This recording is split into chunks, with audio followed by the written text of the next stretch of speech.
모두 자리에서 일어나셔서 성령 강림절의 셋째 주일 예배를 하나님께 드리겠습니다.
완전하신 사랑 힘입어 나아갑니다. 십자가에 보여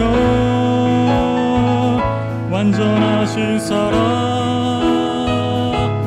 힘입어 예배하니 십자가의 보혈 십자가의 보혈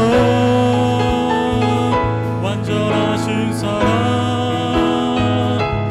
힘입어 나아갑니다.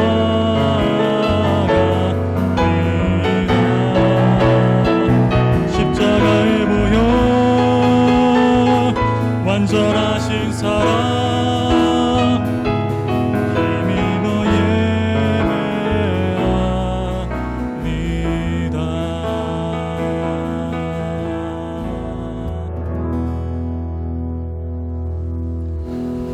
너희가 전에는 어둠이더니 이제는 주 안에서 빛이라. 빛의 자녀들처럼 행하라. 빛의 열매는 모든 착함과 의로움과 진실함에 있느니라. 아버지 하나님, 어두운 세상 가운데 우리를 홀로 내버려 두지 않으시고 동행하여 주시는 은혜에 감사드립니다. 때로는 어두움을 어두움으로 분별하지 못해 언제 어디서나 주님의 자녀로 살아가지 못했던 우리의 죄악을 긍휼히 여겨 주옵소서. 예배를 통해 다시금 빛의 자녀로서의 삶을 회복하게 하셔서 모든 착함과 의로움과 진실함으로 행하게 하여 주옵소서. 예수님의 이름으로 기원하옵나이다. 아멘. 나는 전능하신 아버지 하나님 천지의 창조주를 믿습니다. 나는 그의 유일하신 아들 우리 주 예수 그리스도를 믿습니다. 그는 성령으로 잉태되어 동정녀 마리아에게서 나시고 본디오 빌라도에게 고난을 받아 십자가에 못 박혀 죽으시고 장사된 지 사흘 만에 죽은 자 가운데서 다시 살아나셨으며 하늘에 오르시어 전능하신 아버지 하나님 우편에 앉아 계시다가 거기로부터 살아있는 자와 죽은 자를 심판하러 오십니다. 나는 성령을 믿으며 거룩한 공교회와 성도의 교제와 죄를 용서받는 것과 몸의 부활과 영생을 믿습니다. 아멘. 자리에 앉으시기 바랍니다.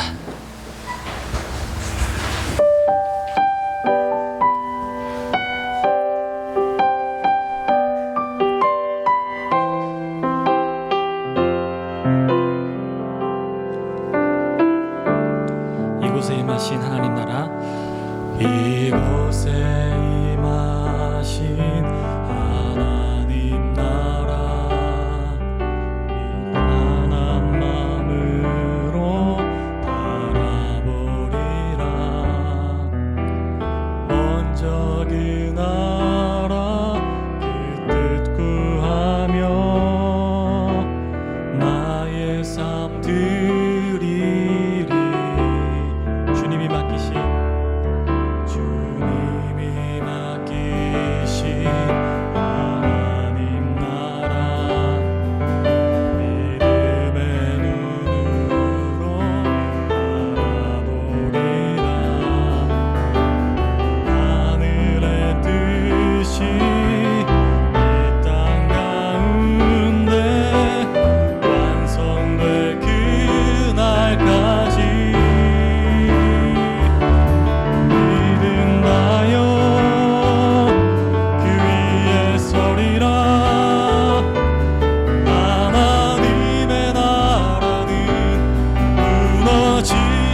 이곳에 임하신 하나님 나라 가난한 마음으로 바라보리라. 먼저 그 나라 그 뜻 구하며 나의 삶 드리리. 우리 믿음으로 고백합니다. 주님이 맡기신 하나님 나라 믿음의 눈으로 바라보리라. 하늘의 뜻이 이 땅 가운데 완성될 그날까지 믿음 다여 그 위에 서리라. 하나님의 나라는 무너지지 않으리. 믿음 다여 그 나라 세워가리라. 주님 곧 오실 때 다시 한번 믿음 다하여 그 위에 서리라. 하나님의 나라는 무너지지 않으리. 믿음 다하여 그 나라 세워가리라. 주님 곧 오실 때까지, 이 세상 끝날까지, 이 세상 끝날까지 주 봉사리니. 내 친구 되신 주여 늘 함께 하소서. 주 나와 함께 하며 전쟁 보고 먹고 주 나를 인도하며 늘 안심하리라. 나 주를 따를 때에, 나 주를 따를 때에 주 약속하신 것 그 영광 중에 모두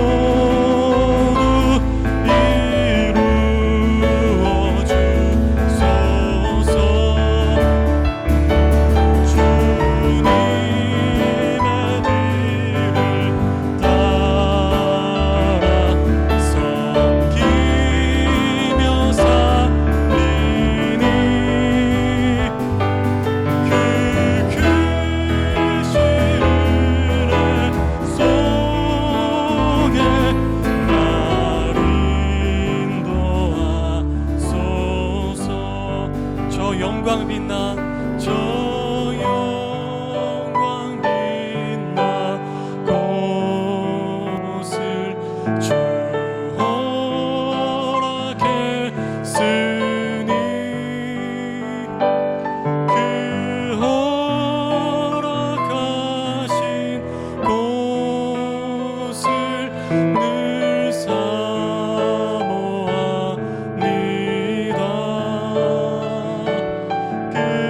끝까지 쉬지 않고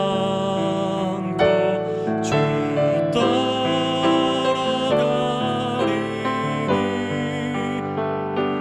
주 넓은 사랑 안에 늘 인도하소서.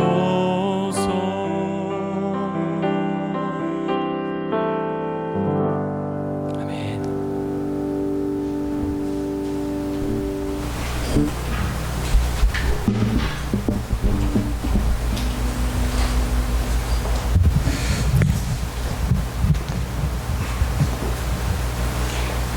사랑과 은혜의 하나님, 이렇게 이곳에 모여 예배 드릴 수 있음에, 또한 온라인으로 주님께 예배 드릴 수 있음에 감사드립니다.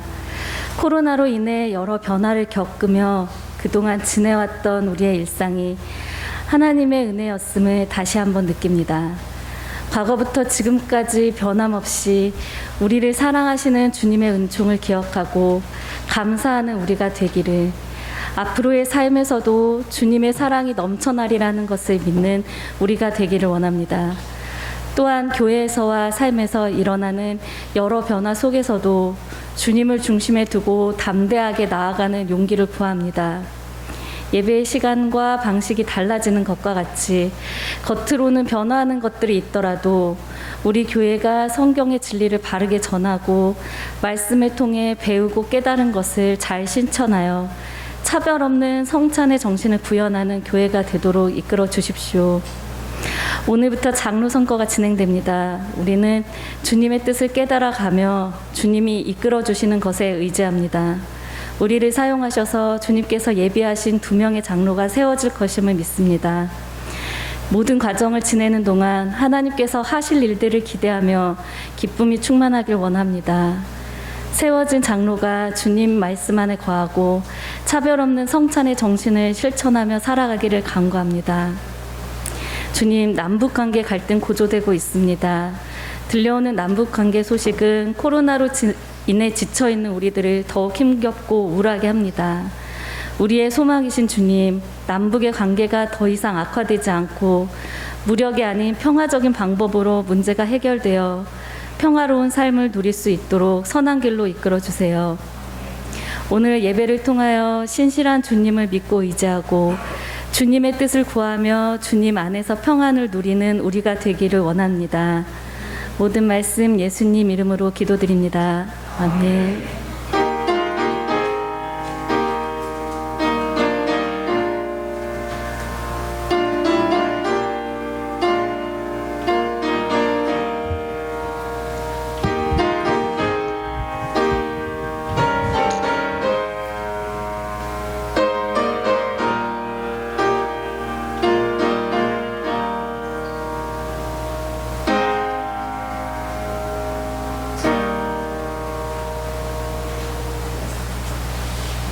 모두 자리에서 일어나셔서 말씀을 등독하시겠습니다. 오늘 하나님께서 저희에게 주실 말씀은 사도행전 2장 42절로 47절 말씀입니다. 함께 교독하시겠습니다. 그들이 사도의 가르침을 받아 서로 교제하고 떡을 떼며 오로지 기도하기를 힘쓰니라.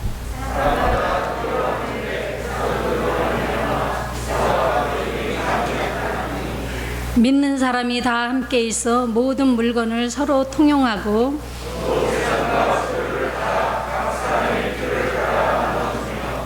날마다 마음을 같이하여 성전에 모이기를 힘쓰고 집에서 떡을 떼며 기쁨과 순전한 마음으로 음식을 먹고 하나님을 찬미하며 또 온 백성에게 친송을 받으니 주께서 구원받은 사람의 날마다 더하게 하시니라. 아멘. 이 말씀을 통해서 하나님께서 저희에게 은혜 주시기를 원합니다.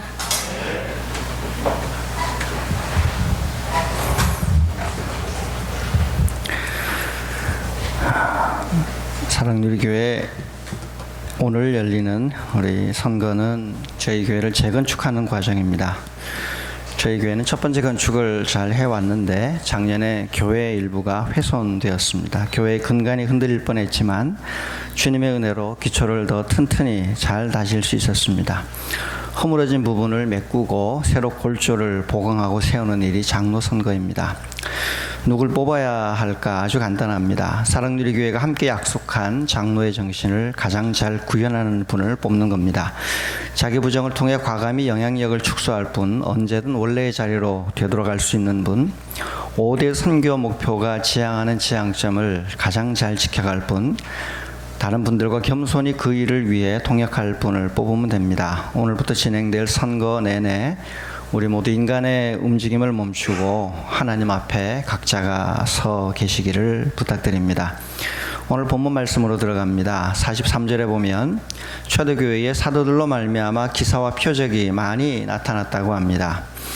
기사와 표적이 많이 나타났다고 이렇게 서두를 떼고 나면 그 다음에 어떤 기적들이 나타났는지 서술하는 것이 상식적이죠. 누구누구의 병이 나았다, 귀신이 떠났다, 이런 보고들이 따라와야 하는데 그 다음 구절에는 그런 서술이 없습니다.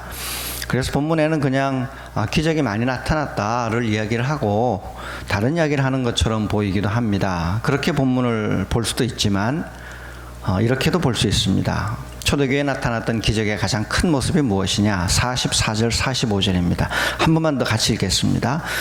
믿는 사람이 다 함께 있어 모든 물건을 서로 통용하고 또 재산과 소유를 팔아 각 사람의 필요를 따라 나눠주며, 이것이 기적입니다. 그것도 교회 역사상 가장 중요한 기적입니다. 이것은 귀신 들린 한 사람을 고치는 게 아니라 귀신 들린 한 공동체, 한 사회를 치료하는 축사 기적입니다. 욕망을 쫓아가는 한 사람을 고치는 것을 넘어서서 한 사회를 지배하는 욕망을 이겨내는 병고침입니다. 개인의 질병이 아니라 한 사회의 질병을, 공동체적 질병을 이겨낸 기적의 보고서가 44절 45절입니다.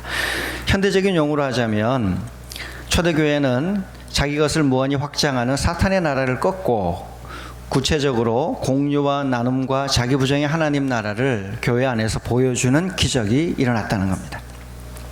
그것도 중요한 것이 이 변화가 몇몇 교회 안에 유명한 개개인에게 일어난 게 아니라 교회 공동체적으로 일어났다는 것입니다.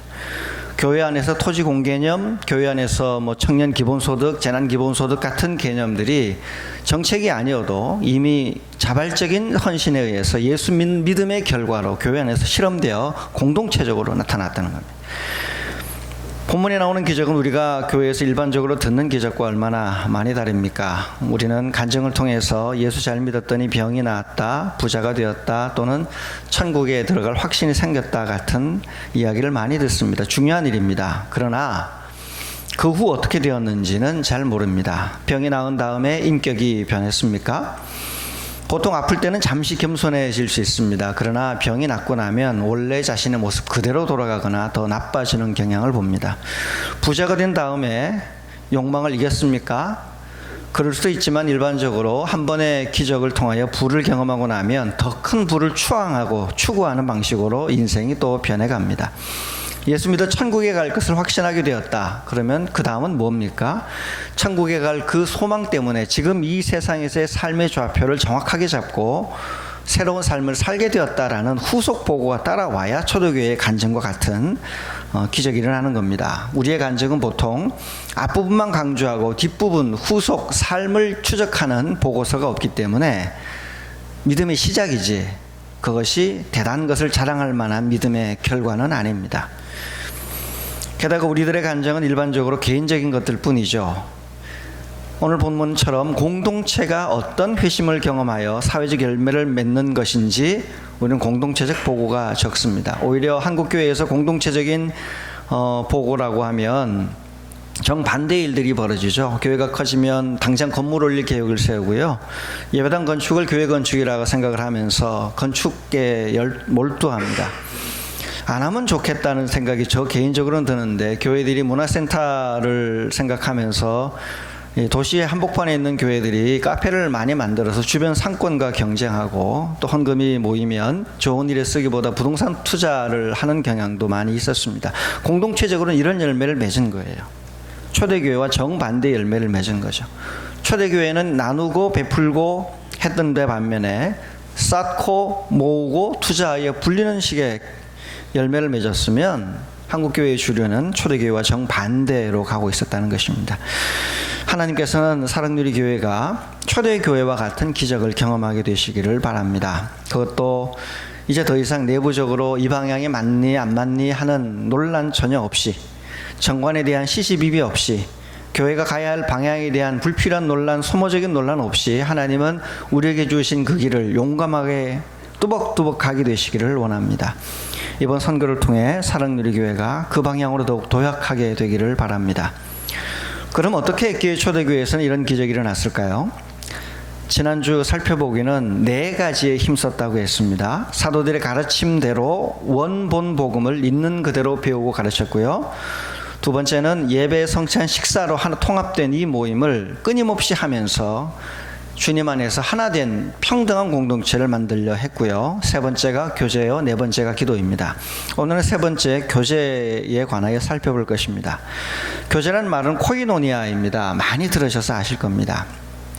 교회 안의 교제는 일반 세상 사회와 달리 삼일째 하나님의 속성에서 흘러나옵니다. 삼일째 하나님은 하나이시면서 삼위이시면서 일체를 이루고 계시기 때문에 각자 고유한 자신의 사역의 영역이 있으시면서도 하나로 자기를 비우시고 상대방에게 완벽하게 자기를 내주는 하나님이십니다. 이 거룩한 교제를 담는 것이 교회 안에 있는 코이노니아입니다. 사랑누리교회가 또는 모든 교회가 이 하나님을 담게 되면 하나님처럼 삼위일체이신 하나님처럼 다양하면서도 통일성을 이루고 통일되어 있으면서도 다양성을 이루는 은혜를 나눌 수 있게 됩니다. 그러나 현실 교회가 자리를 잡아가는 과정에서는 순서가 있습니다. 첫 번째 어떤 단계를 거치냐 하면은 첫 번째 영적 통일성을 추구하는 단계가 맨 먼저 와야 됩니다. 그래서 복음이 무엇인지 먼저 명확하게 규정하고요. 복음이 허용할 수 있는 다양성의 한계가 무엇인지를 정확하게 선을 긋게 됩니다. 통일성에 대한 추구는 다른 말로 하면 다양성의 한계를 정하는 일입니다. 초대교회는 예수를 주로 고백한다는 말이 무엇인지 정확하게 규정하려 애썼습니다.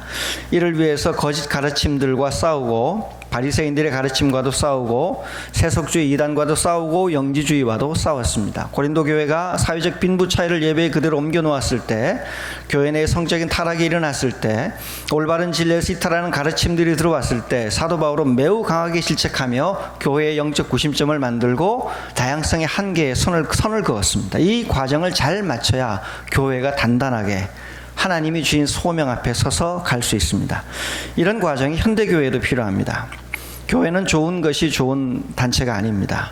복음인 것과 아닌 것을 정확하게 구별해야 할 의무를 교회는 가집니다.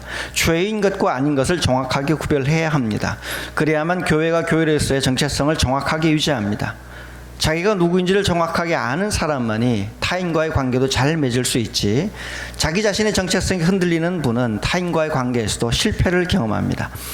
하나님은 많은 교회를 창조하셔서 세우셨습니다. 각 교회는 자신에게 주어진 명확한 복음의 지평이 있습니다. 자신의 정체성이 명확한 교회가 다른 교회와 협력하고 사회 속에서 자신의 목소리를 낼 수 있습니다.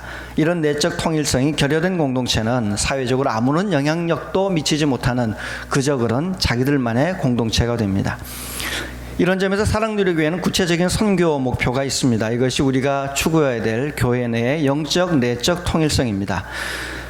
교회가 안정적으로 진행이 될 때는 다양성을 추구하며 확장해 가려 하지만, 그러나 교회가 어려운 위기에 처할 때는 우리는 근본으로 돌아가 우리 내부를 다지는 통일성에 더욱 집중해야 합니다. 우리 교회의 선교 목표는 그냥 멋지라고 만들어진 표가 아닙니다. 우리는 정확하게 거기에 기록된 대로 하나님 나라를 추구합니다. 하나님 나라라는 말이 이제 한국교회에서 너무 식상했습니다. 저희가 처음 시작할 때는 그러지 않았는데, 이제는 모든 교회들이, 심지어 타락한 교회, 사회적 지탄이 되는 교회들까지 하나님 나라 이야기를 해서 용어가 오염되었습니다. 그래서 우리는 더 정확하게 말해야 됩니다. 우리가 추구하는 하나님 나라는 근사치적 가치를 추구하는 겁니다. 다르게 말하면 추상적인 하나님 나라가 이 땅에 있는 어떤 정치, 이념, 체제, 경제, 교육, 문화, 정책과 조금이라도 더 일치하는지를 면밀하게 분석하여 조금이라도 하나님 나라에 가까운 것이라면 논란과 상관없이 그것을 추구한다는 뜻입니다.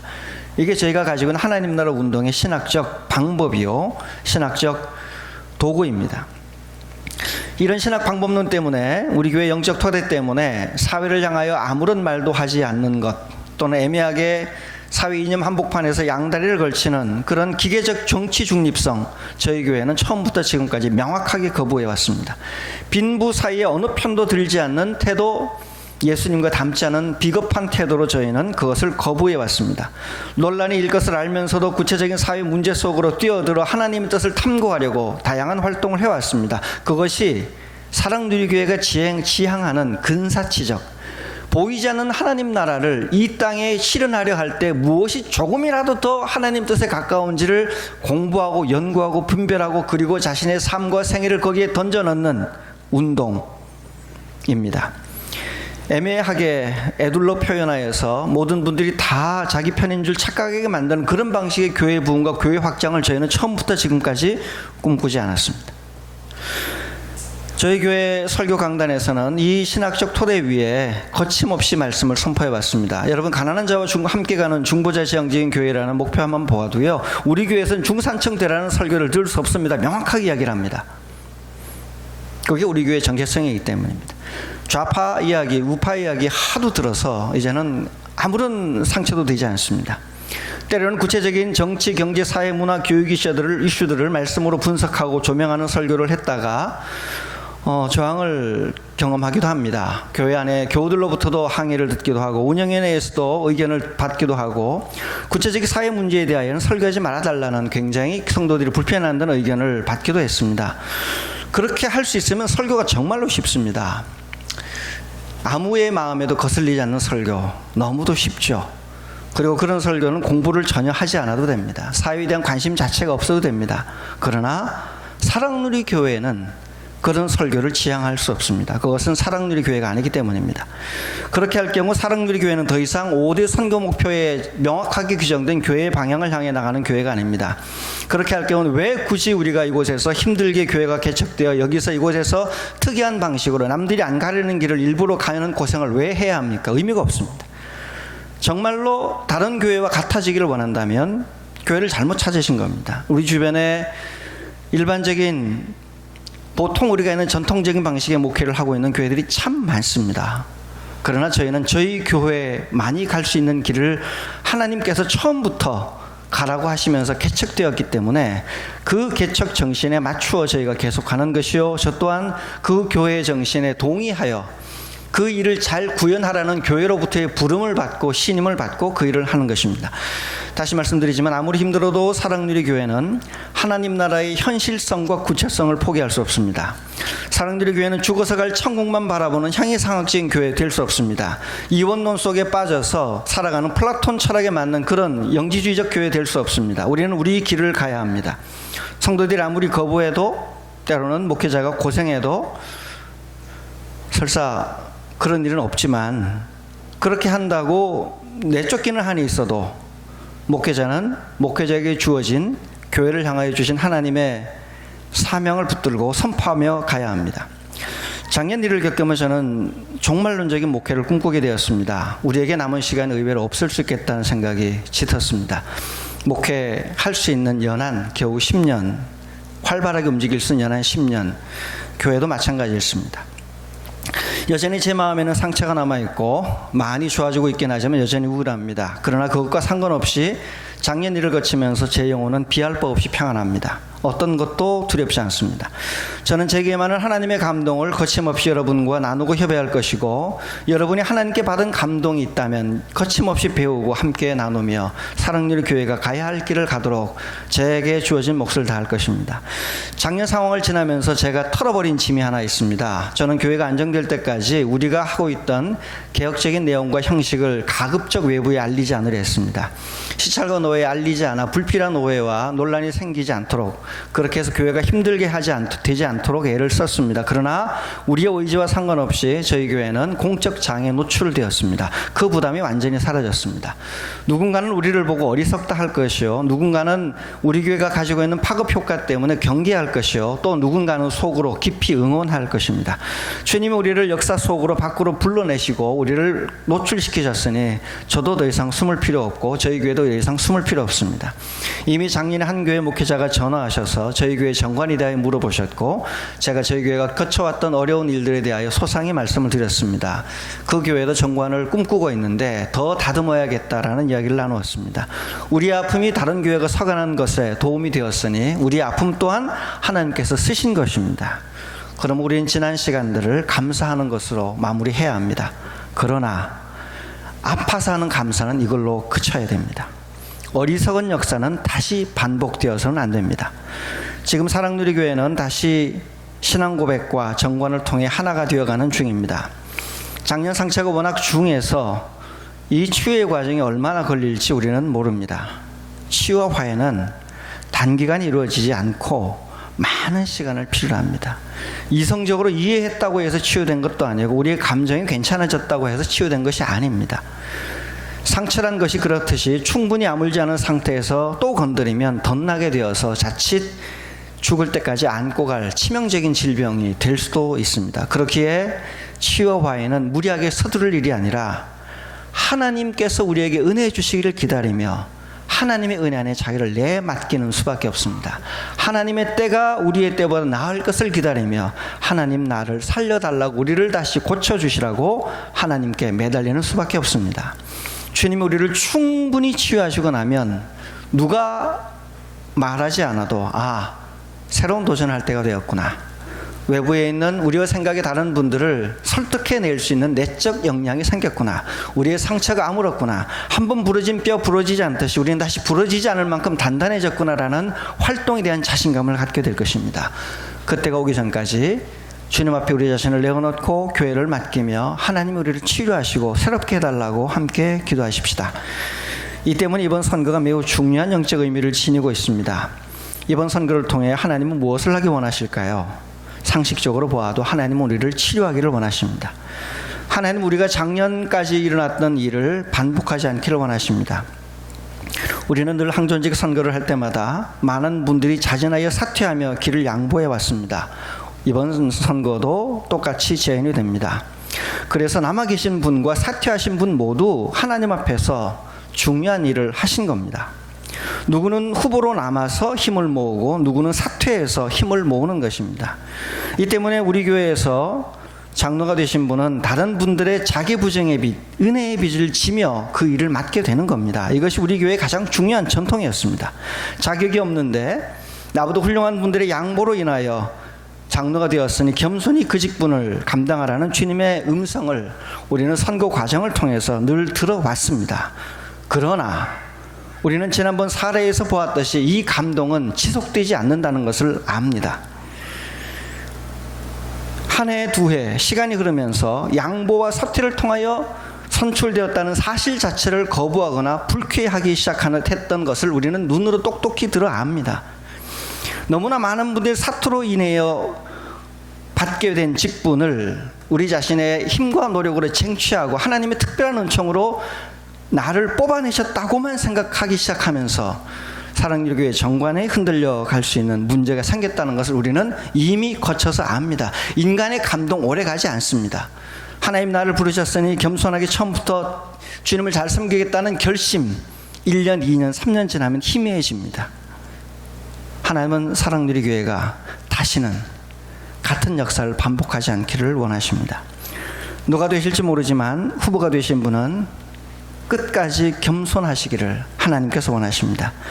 부름받지 못한 분도 끝까지 겸손하시기를 원하십니다. 이 참 복잡한 거예요. 누구는 장로가 되었는데 나보다 못해 보이는 분이 장로가 된 것에 두고 마음 쓰리하면서 경쟁의식을 느끼면서 괴로워하는 분이 있다면 얼마나 어리석은 일입니까?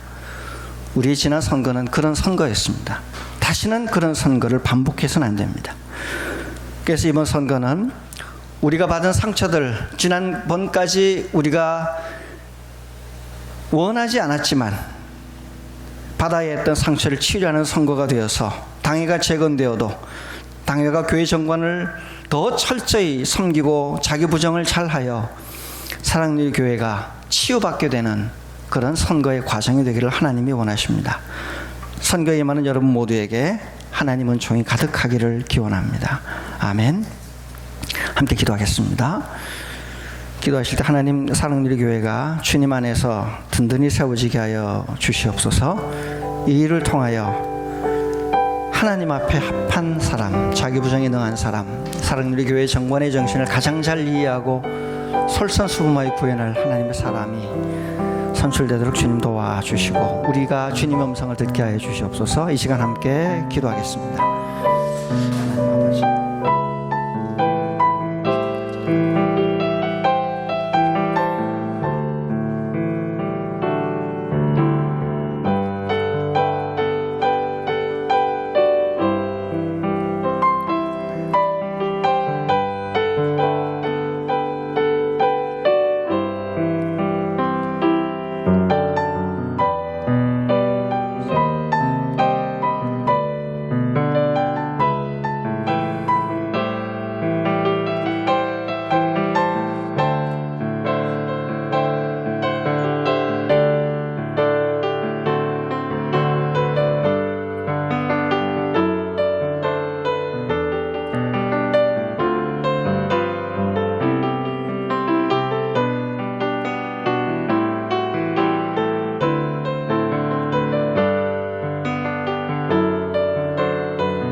아버지, 사랑의 교회에게 주신 하나님의 소명을 잘 감당할 수 있도록 교회를 세워 주시옵소서. 사랑의 교회가 가는 길, 우리에게 주신 복음을 붙들고 우리의 몫에 태인 십자가를 지고 우리에게 맡겨진 열매를 맺어갈 수 있도록 우리를 도와 주시옵소서. 예수님 이름으로 기도드립니다. 아멘.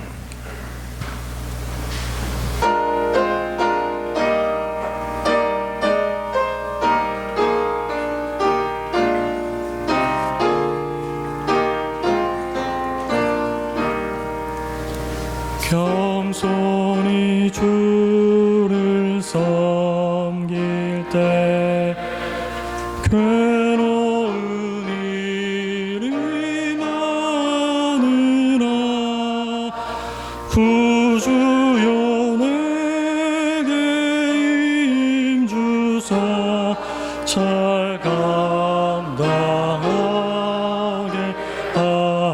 하소서. 인자말을 가지고 사람을 감화시키며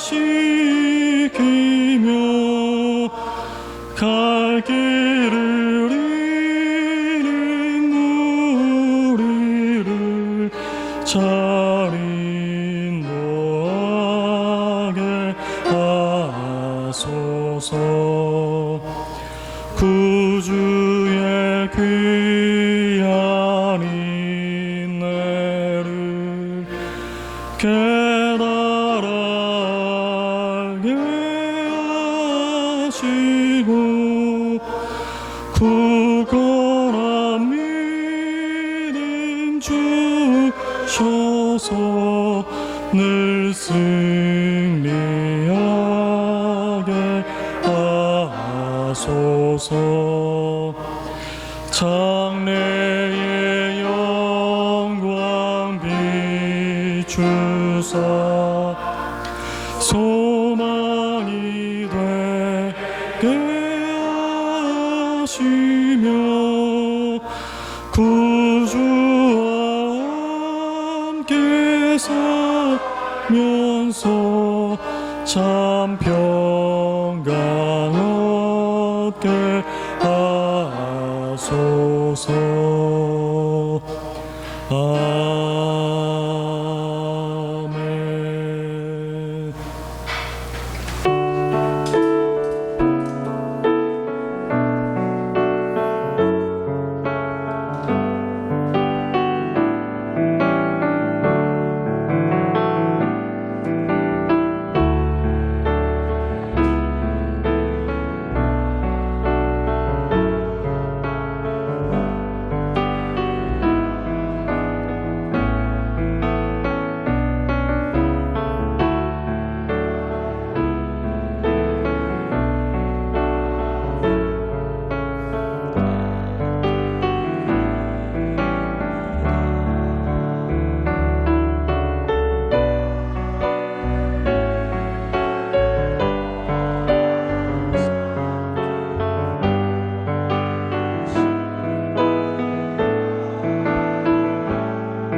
주님 우리에게 생명을 주시고 주님 우리에게 죄 사함을 주시고 주님 우리에게 새로운 생명을 주셨습니다.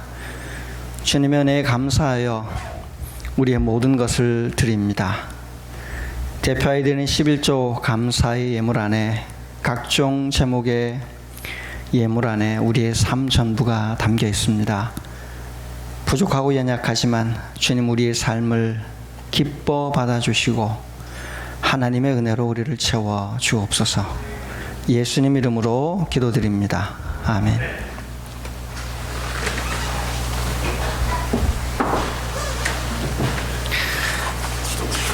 네, 교회 소식 전해드리겠습니다. 오늘부터 교회학교 예배가 재개됩니다. 우리 각 교육부서 10시 30분에 예배가 시작이 되겠습니다. 아이들 통제가 아이들을 잘 안내하는 게 쉽지가 않을 텐데 그래도 거리 잘 유지하며 우리 교육부서 선생님들 애써주시기를 부탁드립니다. 오늘 선거가 오늘부터 시작이 되었죠. 9시부터 오늘은 4시까지. 그리고 주일 선거하시기 어려운 분들을 위해서 월요일 저녁 6시에서 9시, 화요일 저녁 6시에서 9시 선거할 수 있도록 길을 열었습니다. 평소에 교회에 못 나오시다가 선거만 하러 뚝 나오시기가 불편하실 수도 있는데 다 평소에 교회 못 나오셨습니다. 코로나 때문에 나오고 싶어도 다 못 나왔기 때문에요. 우리 방송으로 예배 드리시는 분들도 부담 느끼지 마시고 오셔서 남들 없는 시간 잘 택하여 오셔서 선거에 참여해 주시기를 부탁드립니다.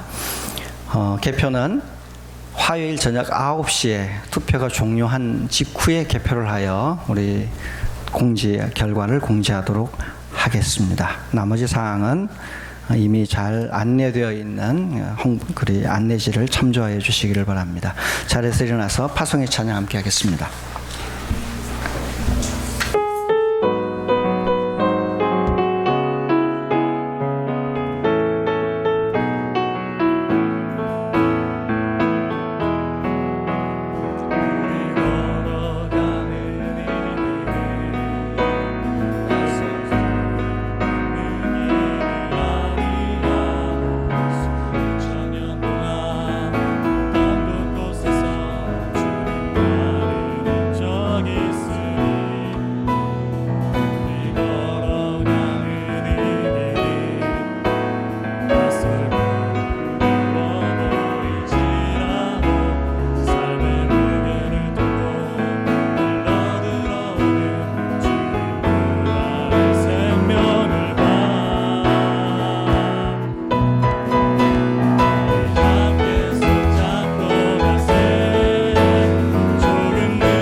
이제는 우리 주 예수 그리스도의 은혜와 아버지 하나님의 크신 사랑과 성령의 교통하심이 주님께서 이루실 모든 일들을 기대하며 잠잠히 하나님을 바라보는 하나님의 사람들 위해 지금부터 영원토록 함께 하시기를 간절히 축원하옵나이다.